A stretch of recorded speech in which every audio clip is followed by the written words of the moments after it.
Magandang araw po mga kapatid, mga kaibigan, at mga nakakarinig ng tinig namin mula po sa programang ito. At muli po kami po ang Sabbath Remnant Church ay nagbabahagi sa inyo ng mga salita ng Diyos. Sa araw pong ito, kasama si kapatid na Mikey, atin pong pag-aaralan ang tungkol sa araw ng Sabat. Ano po ba ang araw ng Sabat? Ito po ba ay mahalaga? Ito ba ay namamalagi lamang sa lumang tipan o nagpatuloy hanggang sa bagong tipan? Ang Sabat ba ay mayroong kinalaman sa kaligtasan? Ito ba ay ginalang at ipinangili natin Panginoon? Yun po ang katanungan na ating pag-aaralan at husain. Alamin po natin sa banal na kasulatan, ano ba ang araw ng Sabat? Okay, no? So, tayo po ay mag-uumpisa sa ating pag-aaral na tungkol sa araw ng Sabat. Ang mga relihiyon sa ngayon, actually, Brad, may kaalaman na rin sila tungkol din sa Sabat. Kaya maririnig ko minsan, napapadaan ako, no? Paglinggo, meron tinatawag na Sunday School, at minsan may naririnig tayo no, na merong Sunday School, no? So, kalat na rin ang kaalaman tungkol sa Sabat. Subalit, dumadating yung punto na gaano ka-importante yung Sabat at anong araw ba yung Sabat. Okay. Sa Bible, mga kapatid, no, at sa naabot na ang aming programa, kung inyo pong nasusundan, dito po sa Genesis 2:1 hanggang 3 ay meron pong nakasulat. At dito sa Genesis 2:1, makikita natin yung pinag-umpisahan ng araw ng Sabat. Basahin natin, kapatid na Joseph, hanggang 3. Genesis 2:1 hanggang 3. Sige, ako na muna magbabasa. At nayari ang langit at ang lupa at ang lahat na natatanaw sa mga iyon. At ng ikapitong araw ay nayari ng Diyos ang kanyang gawang ginawa at nagpahinga sa ikapitong araw sa madlang gawa niyang ginawa. At binasbasa ng Diyos ang ikapitong araw at kanyang ipinangilin, sapagkat siyang ipinagpahinga ng Diyos sa madlang gawang kanyang nilikha at ginawa. Kaya dito makikita natin na doon sa Genesis, no, yung 7 days of creation, yung pampitong araw, ay sinet apart ng Panginoon, nagpahinga siya at ipinangilin at binasbasan yung ikapitong araw. Nagpahinga mismo yung Diyos. Hindi ito yung napagod siya, kaya siya nagpahinga.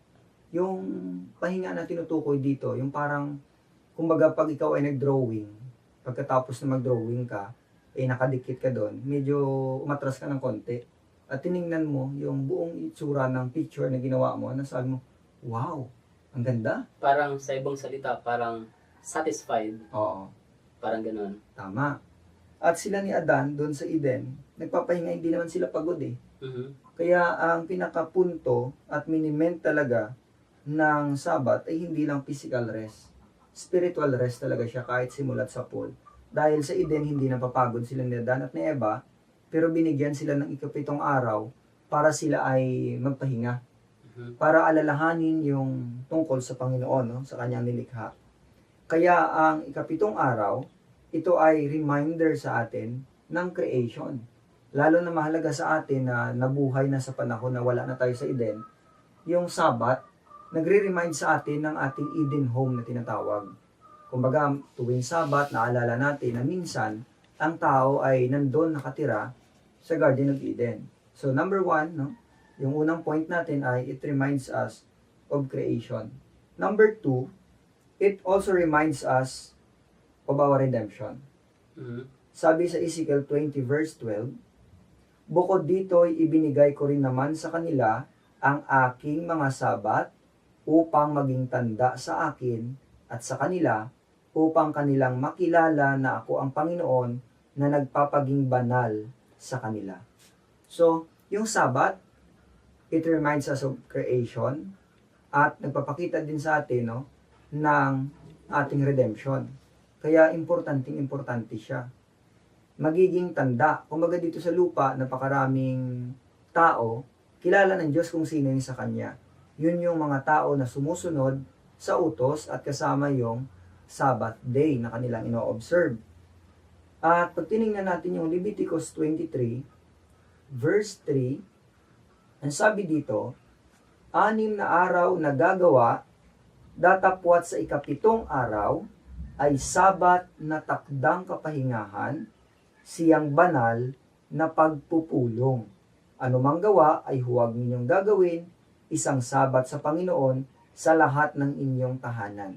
So dito mga kapatid, no, mga giliw namin taga-subaybay, mapapansin niyo po sa aming binasa na ang Diyos naman talaga, pag tinignan natin, hindi siya nagtuturo sa tao na maging tamad.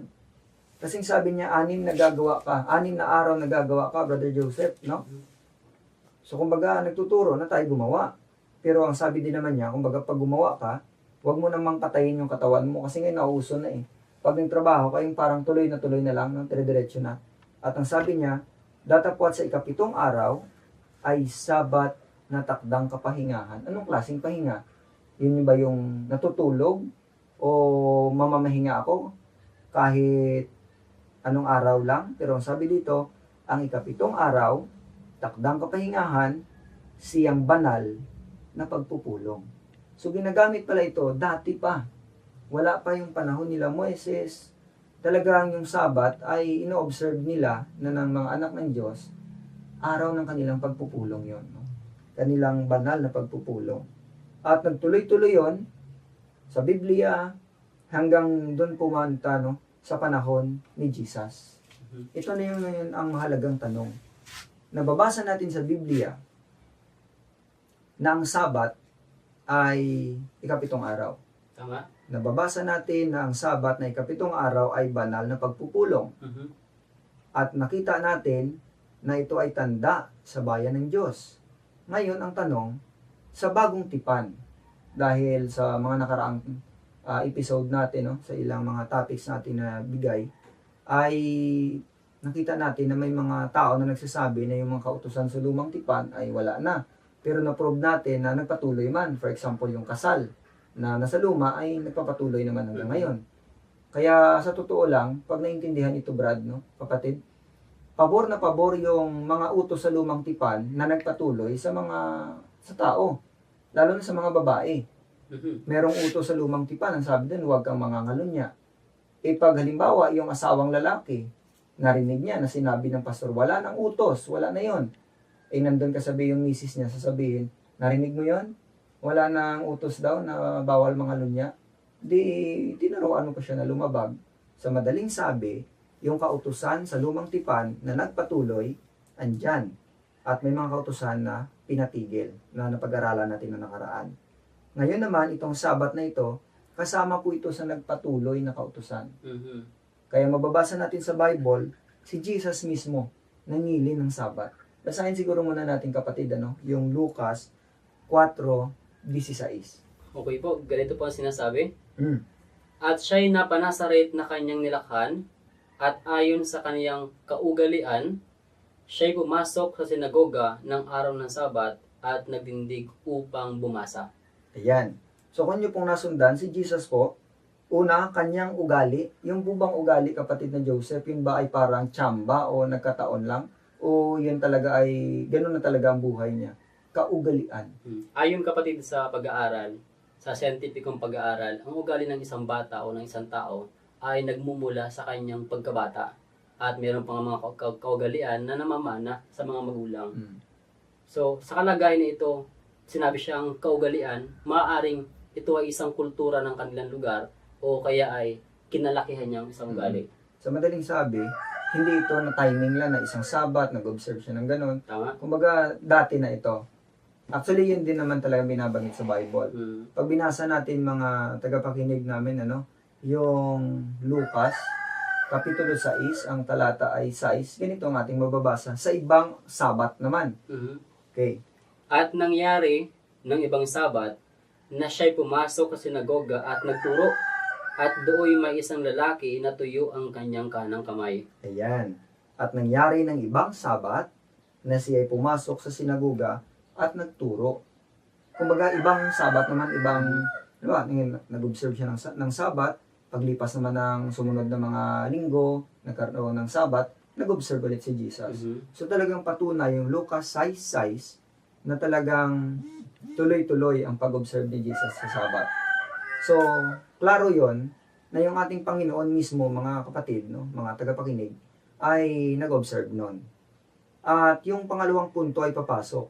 Nang sabi doon, nung dumating yung panahon ng bagong tipan, specifically yung bagong tipan ay dumating nung si Jesus ay napako sa cross. Pagkatapos na namatay na siya. Yun yung boundary. Mhm. Kumbaga, yung panahon mula cross pabalik, lumang tipan yon, unang tipan.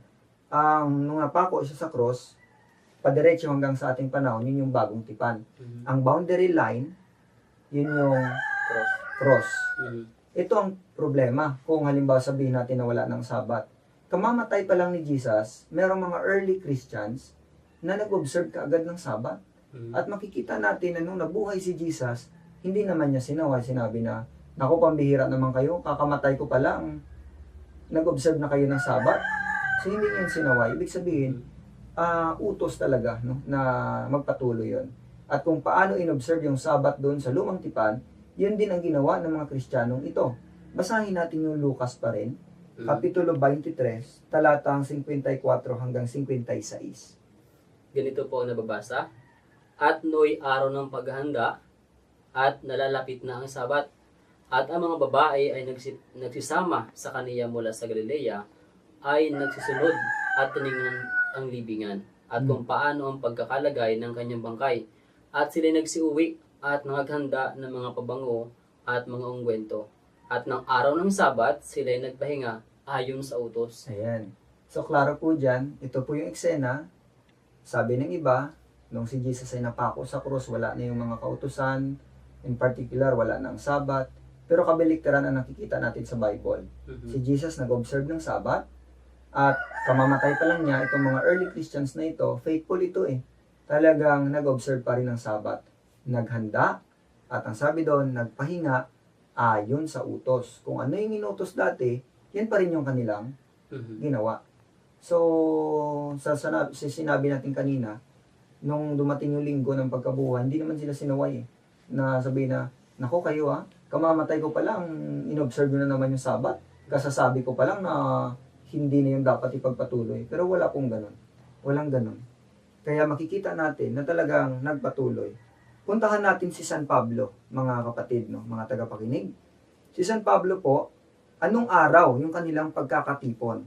Basahin natin yung Gawa 13:44. At nang sumunod na Sabat, ay nagkatipon halos ang buong bayan upang pakinggan ang salita ng Diyos. Ayan. Ano po ang nababasa ninyo dyan sa inyong screen kanina na nakalagay? At nang sumunod na Sabat, ay nagkatipon halos ang buong bayan upang pakinggan ang salita ng Diyos. Brother Joseph, anong araw yung kanilang pagkakatipon ayon sa Gawa 13:44? Ayon po dito ay araw ng Sabat. Ayun, maliwanag po yun. Araw ng Sabat. Hindi unang araw, hindi pangalawa, pangatlo, pang-apat, kundi araw ng Sabat. Ngayon, baka isang beses lang yun. Baka hindi naman talaga yun. Basahin natin yung Gawa 16:13, kapatid. At ng araw ng Sabat ay nagsilabas kami sa labas ng pintuan sa tabi ng ilog, na dooy sinapantahan naming may mapapanalanginan. At kami nakaupo at nakipagsalitaan sa mga babaeng nangagkatipon. Ayun, pangalawang verse na yun. Noong araw ng Sabat, pumunta sila ni Pablo, naghanap ng lugar na mayroong mapapanalanginan sa tabi ng ilog, at doon sila umupo kasama ng mga babaeng nangagkatipon. Mhm. So talagang yung pagkakatipon nila ay araw ng Sabat. Kaya kung mapapansin nyo, parang si Pablo din ugali niya na rin eh. Naging ugali na rin ni Pablo na nangingili ng Sabat. Basahin natin yung 17:2 ng Gawa. Ng Gawa. At si Pablo, ayon sa ugali niya, ay pumasok sa kanila at sa 3 Sabat ay nangatwiran sa kanila sa mga kasulatan. Ayan. At si Pablo, ayon sa ugali niya, ay pumasok sa kanila at sa 3 Sabat ay nangatwiran sa kanila sa mga kasulatan. Mhm. Ugali ni Pablo na talagang pag-araw ng Sabat, pumapasok sa doon. Pumapasok siya. Dito may namit ako dito, kapatid. Medyo iniba niya. Sabi niya, hindi. Ang ugali ni Pablo, mga twiran sa kasulatan. Sabi ko, hindi. Kasi dati, si Pablo, nung siya ay hindi pa na-convert sa Christianism, hindi naman sila tuwing Sabado nangangatwiran. Hindi yung ugali niya na nangangatwiran siya tuwing Sabat doon sa grupo niya. Hindi ganoon. Pumapasok siya sa sinaguga. Yun yung punto dito. At dito sa verse na ito, yun ang ipinakita sa ugali niya, na talagang ugali niya na pumasok sa sinaguga tuwing araw ng Sabat. E dito nagkataon lang na merong pangatwiran kasi may mga iilan na hindi tumatanggap. Saka sa panahon nila, hindi kinakailangan ni Apostol Pablo ng mga tuwiran. Kasi siya ay isang Pariseo. Siya ay pinapakinggan. Sa kalagayan na ito, ipinaglalaban po ni Apostol Pablo ang pagkamisiya ni Kristo. Kaya siya po ay nangangatwiran ayon sa kasulatan at kautusan ng mga reliyong Hudyo. Tama. Okay, no? Meron ding katulad dito na talata dito sa 18:4. Siguro maganda na basahin na rin natin, kapatid na Joseph. At siya ay nangangatwiran tuwing Sabat sa sinagoga at hinihikayat ang mga Hudyo at ang mga Griego. Yun yung sinasabi mo kanina. Nais ipakilala. Ang present truth kasi sa panahon nila, Messiahship, tsaka yung resurrection. Ang daming hindi maniwala na si Kristo, si Jesus, yun na yung Kristo. At lalong hindi sila naniniwala na totoo yung pagkabuhay na maguli. Sa totoo lang, yung mga Saduseo, hindi nga naniniwala na merong pagkabuhay na maguli. Ano po? So, ito yung issue na ito, kaya pumapasok si Pablo sa sinagoga, na ugali niya na yon, at nangangatwiran siya dahil pinapaalam niya doon sa mga nasa sinagoga na yung pinag-aaralan natin tuwing Sabat, ayon sa Gawa 15, na tuwing Sabat, binabasa ang kasulatan ni Moises, ito na ang katuparan. Talagang dumating na yung inaasam natin na Kristo. So, at ito pa pong isang punto.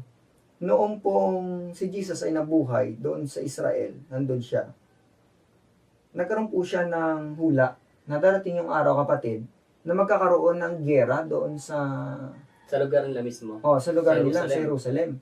At meron siyang pinauna na sinabi, na sabi niya, pag dumating yon, sana manalangin kayo na huwag mangyari yung inyong pagtakas sa araw ng Sabat o di kayo sa araw ng Tag-Ginaw. Kasi kung Tag-Ginaw, mahirap tumakbo. At kung araw ng Sabat, syempre, nagsisimba ka nun. Basahin natin para klaro. Yung Mateo 24, ang talata ay 20. At magsipanalangin kayo na huwag mangyari ang pagtakas ninyo sa panahong Tag-Ginaw o sa Sabat man. Ayan. Yung pong binabanggit dyan, na giyera o yung pagtakas na gagawin, kung familiar po tayo sa kasaysayan ng Jerusalem noong AD 66, no po? Noong AD 66 hanggang 70, no, sa unahan, ay meron pong tinatawag na Siege of Jerusalem. Actually, kapatid, sa may nakuha nga tayong evidence, or patunay, doon sa Jerusalem noong 70 AD, Christian era, or Anno Domini, nagkaroon ng tinatawag na Siege of Jerusalem, kung saan si General Titus, later on, naging naging emperor. Sinalakay niya, AD 70, at pagkatapos noong AD 79, naging emperor ng Roma. At pagdating ng AD 82, tinayo sa Roma yung tinatawag nila na Ark of Titus, kung saan doon sa ark na yon ay parang daanan, merong pader, parang pinto ang daan sa bayan, na may nakapicture doon yung gera na nangyari sa Jerusalem. So, ito yung unang pag-aaklas. Pag pinag-aralan kasing kasaysayan, 3 beses nag-aklas ang Hudiya o ang mga Israel para labanan ang Roman Empire. Yung tinutukoy dito ni Jesus na pagtakas, ito yung unang pag-aklas nila. Nainis na sila, grabe kasi yung tax. Grabe ang hinihingi ng tax ng Roma, at ang ginawa ng mga Hudyo ay naiipit na sila sa mataas na buwis. At lalo pa one time, merong isa dong gobernador ng Roma na sinalakay mismo ang templo at kinuha yung mga pera na nandun sa templo. Kaya galit na galit sila, sumalakay sila. At nagalit naman yung Roma, gumanti. Pinadala si General Titus, na later on naging emperor din, at sinalakay, nasira. Natupad yung hula ni Jesus na magkakaroon ng giyera sa Jerusalem, at ang sabi niya, manalangin kayo ng inyong pagtakas ay huwag mangyari sa Tag-Ginaw o sa araw ng Sabat. So maliwanag ito na yung Sabat nananatili. Kasi kung tinigil na, kung ako si Jesus, hindi ko na yun sasabihin na manalangin kayo na wag Sabat, itapos na.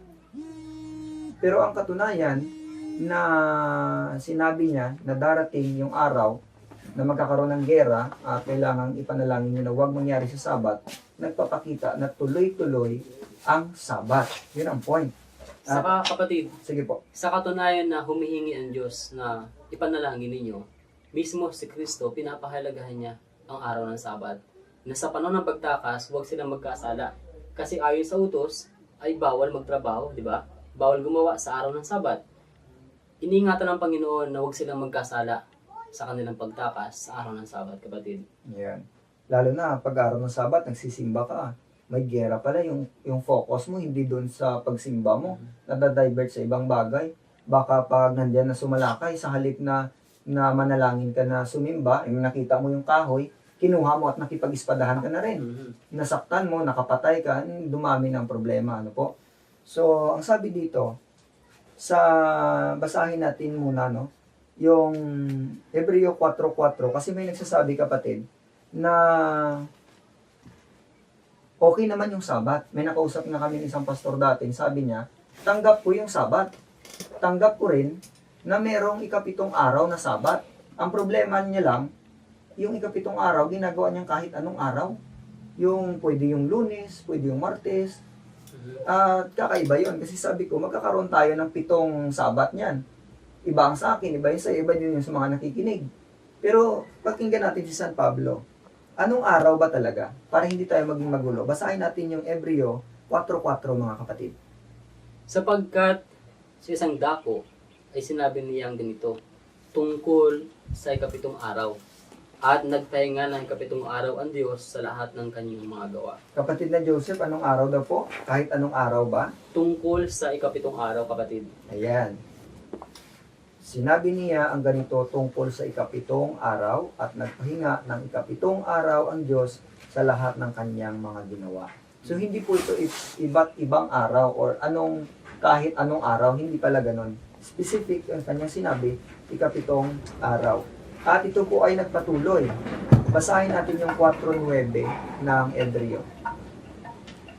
Ayon po dito, may natitira pa ngang isang pamamahingang Sabat ukol sa bayan ng Diyos. Yan. May natitira pa nga isang pamamahingang Sabat ukol sa bayan ng Diyos. Hindi po ito nawala, kundi nagpatuloy.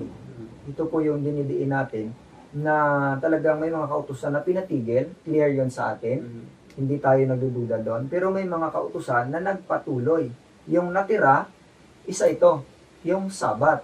At pag dumating nga po yung panahon na ang mga niligtas ay dinala na sa bagong langit at bagong lupa, yung araw ng pagsamba ay anong araw po? Kahit anong araw? Basahin natin yung 66:22 hanggang 23 ng Isaias, kapatid.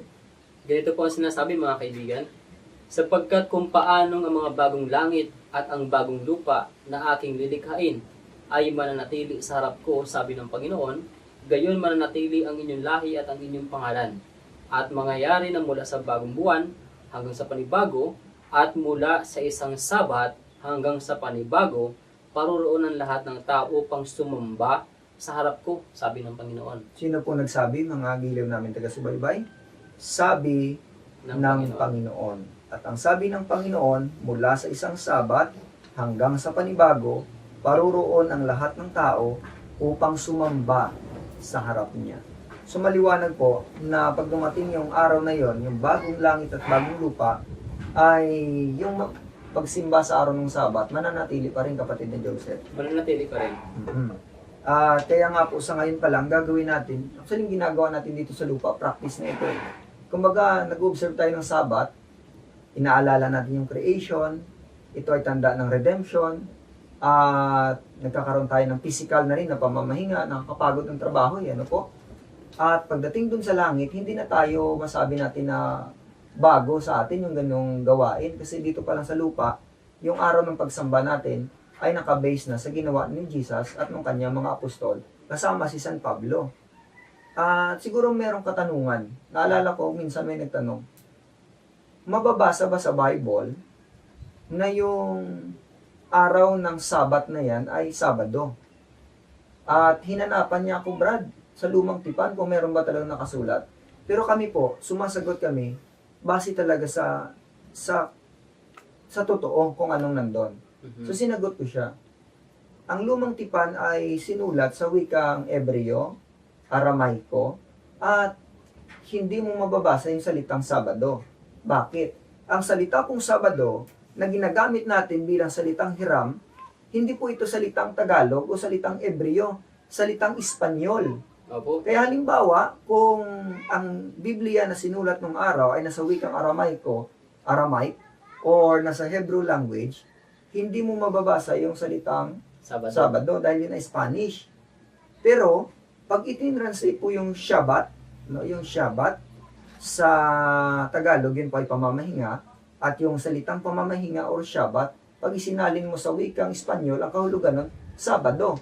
Kaya ito yung sabi ko sa kanya, kung papahintulutan mo ako magbasa at makadala sa pagbabalik ko ng aklat o ng Spanish Bible, babasahin ko na talaga nakasulat doon yung Sabado.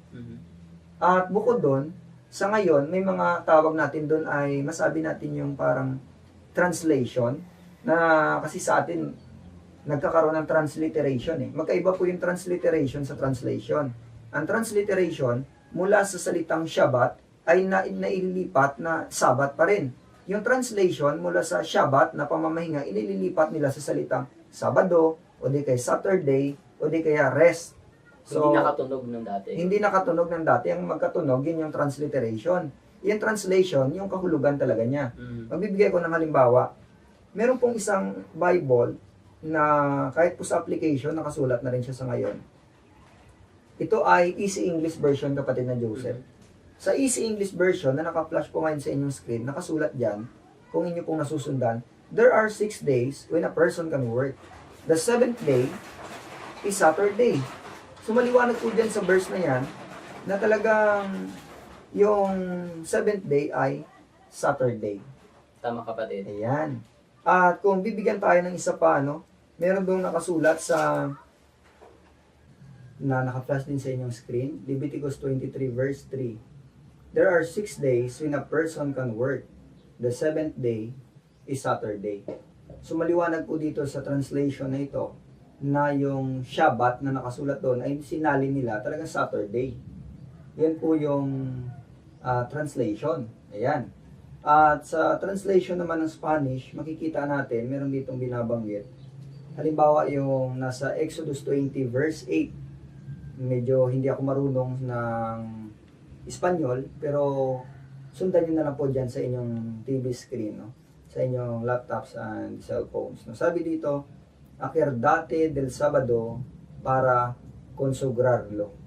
Kumbaga sabi dito, acordate, remember the Sabbath day, yun yung Sabado, to keep it holy, para consagrarlo. So, ito po ay Spanish version, Spanish translation ng original na Hebrew Exodus 20 verse 8. At sa kabilang side naman, doon sa Leviticus 23 verse 3, may nakasulat din. Sa Tagalog, binasa natin ito kanina, yung Sabat ay banal na pagpupulong. At dito binanggit nga, medyo mahaba-haba ito, pakisundan nyo na lang po dyan sa nababasa nyo sa inyong screen. Trabajaran ustedes durante 6 días, pero el séptimo día es de reposo, es un día de fiesta solemne en mi honor, en el que no harán ningún trabajo, donde quiera que ustedes vivan, será sábado consagrado al Señor. So, binanggit ulit po dyan yung Shabbat o yung Sabado sa wikang Espanyol. So, maliwanag na yung Sabado, yun yung Shabbat, yun yung pamamahinga. So, kumbaga sa ating pag narinig natin yung salitang araw ng pamamahinga, hindi question yung kung anong araw yun dahil yun pala ay Sabado sa wikang Espanyol. At naging salitang Hiram at naging Sabado na rin ang tawag natin sa ating ikapitong araw sa ngayon. Ayan. Tayo po ay magpapatuloy. Meron ditong ilang mga verses na siguro bigyan natin ng diin para maintindihan natin kasi ginagamit ito paminsan-minsan ng mga tao Ang binabanggit dito sa Mateo 12:1 hanggang 2, kapatid na Joseph. Sabi dito, okay. Pakibasa, kapatid na Joseph. Nang panahong iyon ay naglalakad si Jesus nung araw ng Sabat sa mga bukiran ng trigo, at nangagutom ang kanyang mga alagad, at nagpasimulang magsikitil ng mga uhay at magsikain. Tatapwat pagkakita nito ng mga Fariseo ay sinabi nila sa kanya, tingnan mo, ginagawa ng mga alagad mo ang hindi matuwid na gawin sa Sabat, kapatid. Ayan. So pag binabasa yung talata na yan, sinasabi nila na si Kristo mismo, talagang hindi na siya nag-observe ng Sabat, kasi nabasa dyan na yung kanyang mga alagad daw ay gumagawa ng hindi matuwid na gawin sa araw ng Sabat. Pero pag tiningnan natin ito, kapatid na Joseph, yung nagsasalita dito, actually accusation ito, Nino, nung binasa natin, datapwat pagkakita nito ng mga Pariseo, sino nakakita? Mga Pariseo, ay sinabi nila sa kanya, sinabi nila kay Jesus, tingnan mo, ginagawa ng iyong mga alagad ang hindi matuwid na gawin sa Sabat. Para sa mga Pariseo, hindi daw matuwid yung mangkitil ka ng uhay at kainin. Nung binabasa ko ito, nagtanong ako sa isip ko, meron bang utos sa lumang tipan na bawal magsikitil ng ang uhay at kainin? Pag binasa niyo po sa lumang tipan, wala pong batas na nagbabawal ng ganun. Maaari siguro basahin natin yung ilang mga pinagbabawal para makita natin. Nakasulat po ito dito sa 34:21 ng Exodo, kapatid na Joseph. Ang sabi po rito ay ganito, 6 na araw nagagawa ka, ngunit sa ikapitong araw ay magpapahinga ka. Sa panahon ng pagbubukid at sa panahon ng pag-aani ay magpapahinga ka. Ayan. At napansin natin doon sa binasa natin kanina, yung kapahingahan na binabanggit dyan, kasama doon yung pagsamba, no? Banal na pagpupulong. So, klaro dito sa ating binasa na sa panahon ng pagbubukid at pag-aani, magpapahinga ka. In short, yung bawal doon, yung pagtrabaho talaga. Hindi binabanggit na bawal yung kumuha. Halimbawa, pupunta ako sa church, sa simbahan. Napadaan ako, may nakita ako dahon ng bunga ng bayabas. Wala namang may-ari nun. Pag kinuha ko yun at para masatisfy yung aking nararamdaman na, halimbawa lang, kunting gutom o kakainin ko yun, walang problema doon. Hindi naman ako nagtrabaho, nagpunta sa bukid, o di kaya ay nag-ani, na yun yung pinagbabawal talaga sa luma. Kaya yung accusation ng mga Pariseo na hindi matuwid yung ginagawa ng mga alagad mo, walang basihan yun sa Bible.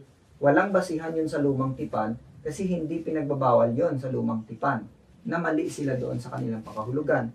Sunod, may binabanggit naman sa Nehemias 10:31 na ito din yung utos sa lumang tipan kung paano mo i-celebrate yung Sabat. Pakibasa, kapatid, hanggang Sabat. At kung ang mga bayan ng lupain ay magdala ng mga kalakal o ng anumang pagkain sa araw ng Sabat upang ipagbili, na kami ay hindi magsisibili sa kanila sa Sabat Yun. o Klaro po sa yun. pangiling araw, aming ipagpapahinga ang ikapitong taon at ang pagsingil ng bawat utang. Kaya mapapansin niyo po dyan sa talata, na sinabi niya na kung ang bayan ay magdala ng mga kalakal o anumang pagkain sa araw ng Sabat at kanilang ipagbibili, kami ay hindi magsisibili sa kanila sa Sabat. Kumbaga yung batas, sa lumang tipan nagsasabi, huwag kang bumili. Ito yung punto. Si Jesus, nung dumaan po siya doon, nangitil ng uhay at kinain nila. Hindi sila bumili. So, hindi sila nakalabag. Hindi rin sila nang ani. Wala naman sila dala dong mga pangkarit. Hindi rin sila nagkamali doon. At meron pang isa, na ang sabi doon, sa utos ay hindi dapat magluto sa araw ng Sabado. At mababasa natin yan sa 16:23 ng Exodo hanggang 25, kapatid na Joseph. At kanyang sinabi sa kanila, ito ang sinalita ng Panginoon. Bukas ay takdang kapahingahan, banal na Sabat sa Panginoon.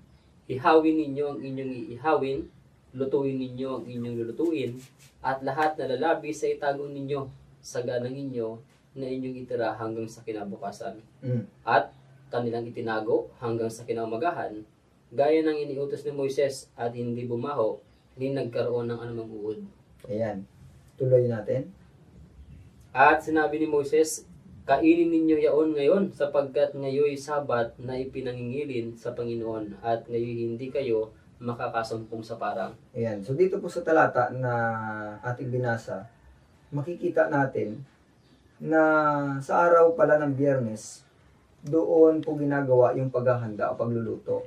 At pagdating ng Sabado, wala tayong makita no, sa Lumang Tipan, simula nang ipinahayag itong Exodus 16, ulitin ko po, simula nung ipinahayag yung Exodus 16, patuloy, yung normal na Sabbats talaga, no, yung 7th day, sa mga tahanan ng mga tao, ay talagang nakaprepare na sila pag ika-6 na araw o Friday, no, o Biyernes.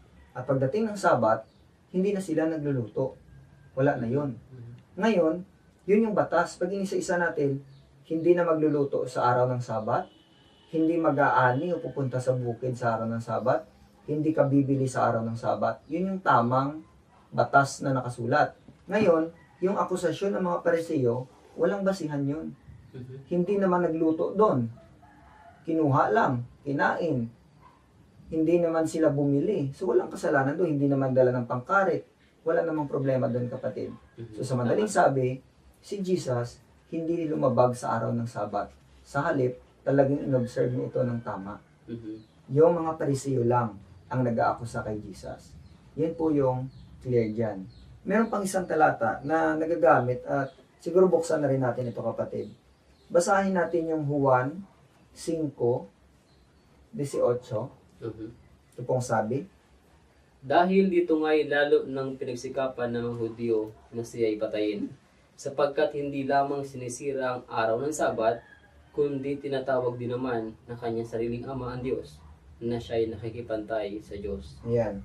Yung background nito ulit po, mga gila namin taga-subaybay.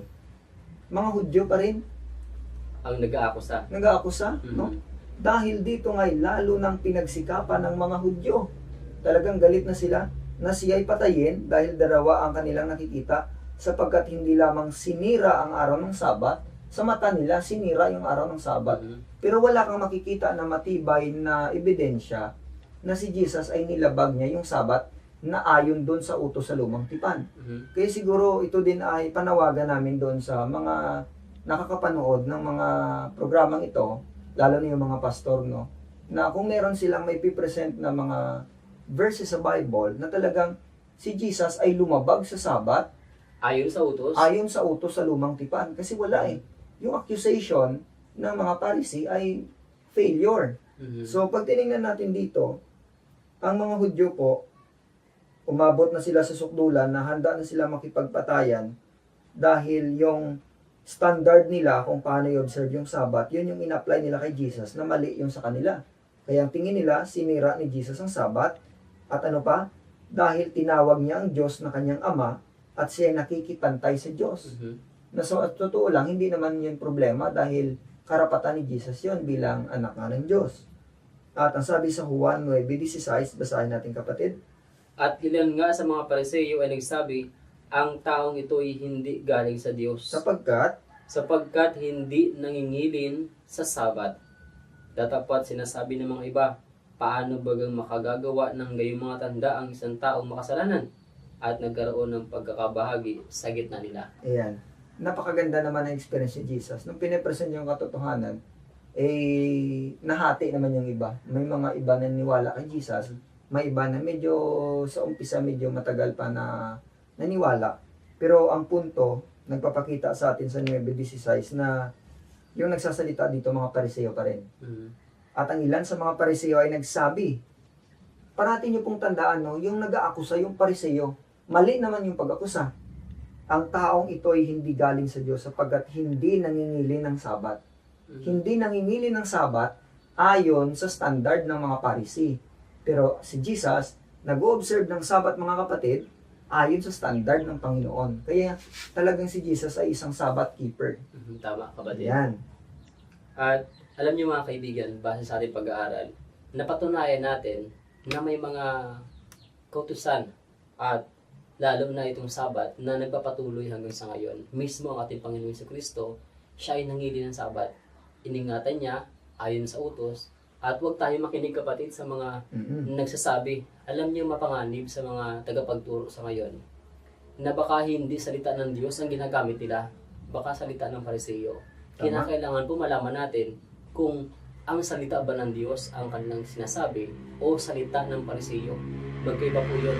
May mga sulat sa Biblia kapatid na iniisip natin na salita ng Diyos. Halimbawa, nang sinabi ng ahas sa babae na tunay na hindi ka mamamatay, hindi po yun galing sa Diyos, galing yun sa ahas. At ang akusa na ito ng Pariseo, bagaman na isulat sa Biblia, ito po ay salita ng Pariseo at hindi po salita ng Diyos. Muli po ay napatunayan natin sa panibagong pagkakataon na ang Sabat ay nagpapatuloy at ito po ay dapat sundin. Ayan. So, idagdag ko lang po ito konti bago tayo magtapos, kapatid na Joseph. Isa po sa binabanggit ng Bible, gagamitin ko yung salita natin, yung parang ticket, hindi kayo yung passport para makapasok sa langit. Ang isa po doon, yun po yung pagtupad sa utos ng Diyos. Nakasulat po ito sa Revelation 22 verse 14.